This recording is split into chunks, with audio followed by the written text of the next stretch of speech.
Hey, welcome back to Custom Model Connection. So today we're gonna finish off this Chrysler 300. We had a little bit of work that we went ahead and upsold.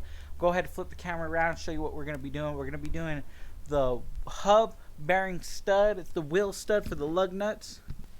As you guys seen in my other video, if you guys watched it, not sure if you guys watched it or not, obviously, but this is the stud that we're gonna be changing out. Looks like it was drilled out at one point. I'm sure I'll show you guys some better views of it once it's taken off completely. I'll kind of do a how-to video on that, because these wheel studs, pretty much you take them off one way, put them on one way. Some cars require a little more work, but pretty much it's the basic gist of any car. If you can do it on this one, you can do it on pretty much any of the others. Nothing special.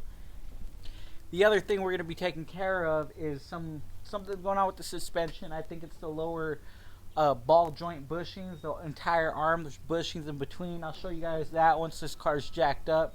Show you guys what we're working with there. I'm pretty sure that's what's going on there. We'll dig into it more, but once we get this car out the way, we're going to continue back onto our Cadillac build right here. We've been delaying on that one because we've been so busy with this car. I actually slid another one through here. You know, little jobs here and there, but this one's the main one that we're worried about. We're trying to get this one right, trying to get it back to running correctly, and pretty much what's holding it off is that stud and some suspension work. We did a radiator, we did spark plugs, oil change, evap. We had to diagnose an evap code.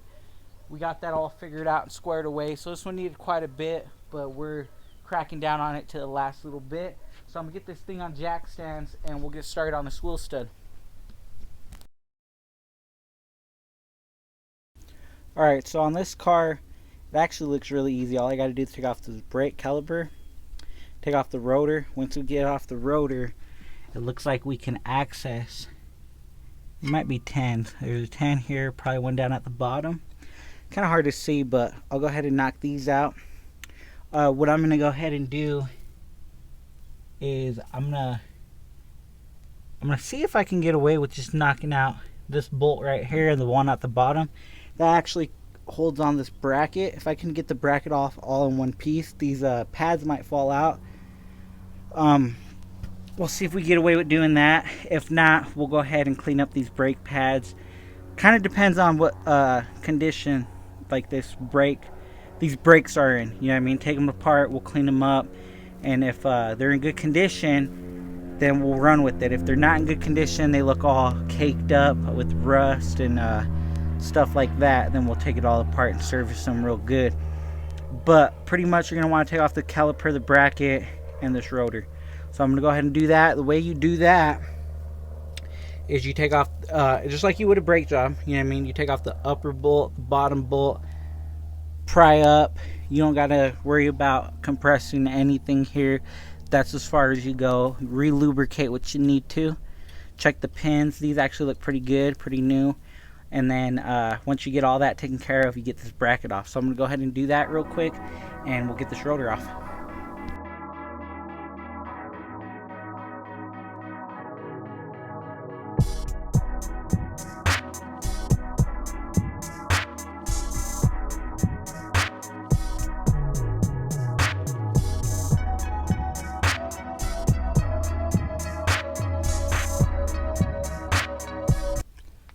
Alright, let me show you guys a better view of what I did. These two, there's two bolts. One on the bottom, one on the top. That is to the caliper bracket. Not the caliper bracket. I didn't touch anything to do with this brake system. I left everything attached. Took it all in one piece. Some people say I took a shortcut. And yeah, this is considered a shortcut to get this done. But ain't nothing wrong with the shortcut, you know what I mean? I'm not here to deal with this stuff. There's nothing wrong with this stuff. I'll inspect it, and if I see anything wrong, I'll recommend it. But what I'm dealing with right now is this. You know what I mean? I just need to get this out of here and replaced. So, you know what I mean? Time is money. You want to do it as quick as possible so we can make more money here. I was going to tie it up with a bungee cord. I don't have a lift, so what we're dealing with is the ground, so I'm just going to rest it on the rotor. Nothing wrong there. 2 10s, one on the bottom, one on the top. So a total of 4 bolts in order to get this job done. I may not even need to take off the shield. So, I mean, you can, because it's only like 3 10s, my bad. There's one on this side. So one up top, one on the side, one on the bottom. I'm going to try to get it out without taking that shield off. That shield's real easy to get off, so, you know, you might as well take it off. But I'm going to try to get it out without. That way you guys know if you can or not.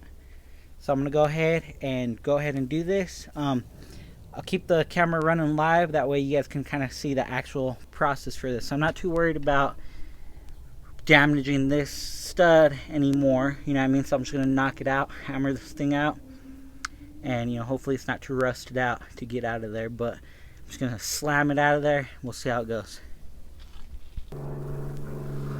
So I got my little sledgehammer. All you're going to want to do is just tap it out.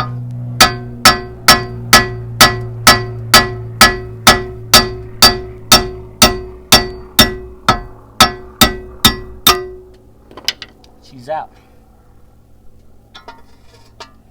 Okay, so she came out good. You gotta wiggle it out.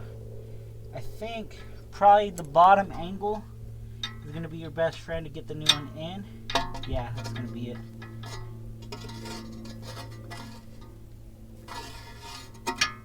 So I took it out from the top. Comes out pretty good from the top. And then to put it back in, put it down from the bottom, and that's pretty much it. So this one's out.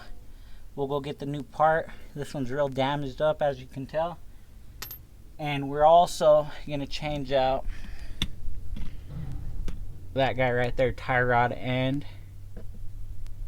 While we're at it, I'm gonna go ahead and check the other side. I got it jacked up on the other side over there on a jack stand. So we'll see what else we recommend on this one. But as you can tell, that was 2 bolts. 2 bolts to knock that stud out. So, you know, that ain't bad. We'll put it back the exact same way we took it off. So, you know, it should be some easy stuff here. I'm gonna run and get some parts. A lot of people wonder why I always got to go out and get some parts and I don't have them bring them to me. You know, I kind of like going out for a drive, kind of like, you know, taking my time on some of this stuff. It ain't a rush. So that's pretty much the reason why. So I'm gonna go ahead and do that, and then we'll cut the camera back on. Okay, so we got the new one. We got the parts right here. 2 tie rod ends. We'll knock these out here in a second, but first I'm gonna show you guys how to knock this stud in. You're gonna want to do it straight. They usually pretty much straighten themselves up. What I'm gonna do is, I just got this 15 wrench. What you're gonna want to do is just get a spacer. You can use washers. You can use a socket. You could put like a bigger size lug nut. I'm just gonna abuse my tool, my 15, just for this. I'm gonna grab one of the old, what do you call them? The old lug nut. Sorry, had a brain fart. What you're gonna want to do is you're gonna want to thread it in. And now that I'm thinking about this, this gear wrench might actually spin in place. Shouldn't matter though. Hopefully it don't matter. I'm gonna connect my impact, and then let me prop you guys up so you guys can see better what I'm doing. Plus I want to push this down, hold it down better, so I'm gonna prop you guys up real quick. Alright, so get my impact. I'm gonna use the impact. You can do this all by hand, but all I'm gonna do is run it down. Okay, it's ran down. Make sure it's straight, doesn't look crazy. Looks straight to me, doesn't look crazy. And all you're gonna want to do is tighten it. Tighten it up.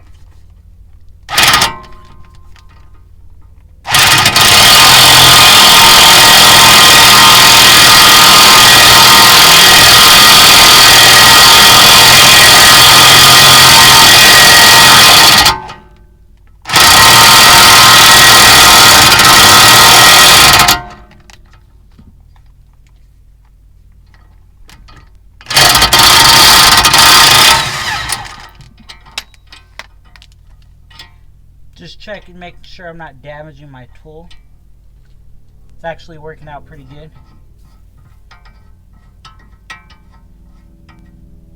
So we'll go ahead and finish it off.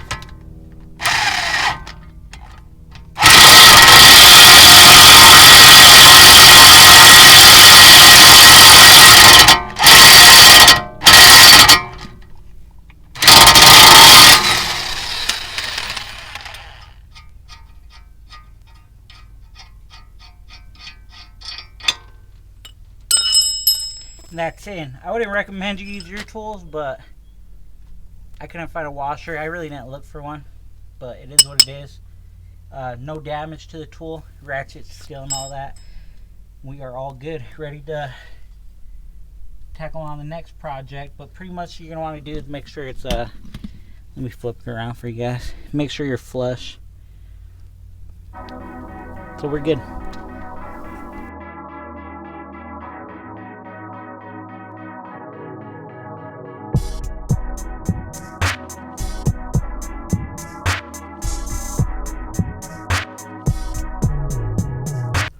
Alright, to knock that bolt or that nut loose, I'm just going to use this adjustable. And then for the actual other nut on this side, it's a 22. So once I get these knocked loose, I'll go ahead and cut the camera back on and explain to you guys what you guys got to do. Alright, so what you're going to want to do is you're going to want to get the new piece, new tie rod end, or tie rod end, and you're going to want to measure out if it's the exact length or not. If it's a little longer, you're going to want to measure out how much longer. You want to take that into consideration. You can get these pretty close to spot on your alignment if you take your time. You could use paint to mark the exact location, or you could do it this way where you measure out, see if these are the exact same length. When you turn them, count how many turns. However many turns you count is however many turns you put on. You're going to want to do that, and then you're also going to want to recommend an alignment if you don't have the equipment to do an actual alignment. But this will get you by. If not, it'll get you pretty much there where you need to be. Don't go out and just take it off and throw a new one on. Your tires will go bald and it would be out of an alignment. So you need to make sure that you're pretty spot on or really close. So I'm going to go ahead and measure this out. I'll count. What I'm going to do is measure out if they match up or not. Take the measurements into account if they don't, and then I'm also going to count how many spins it takes me to take it off. So I'm going to prop you guys up and I'll go ahead and get that started.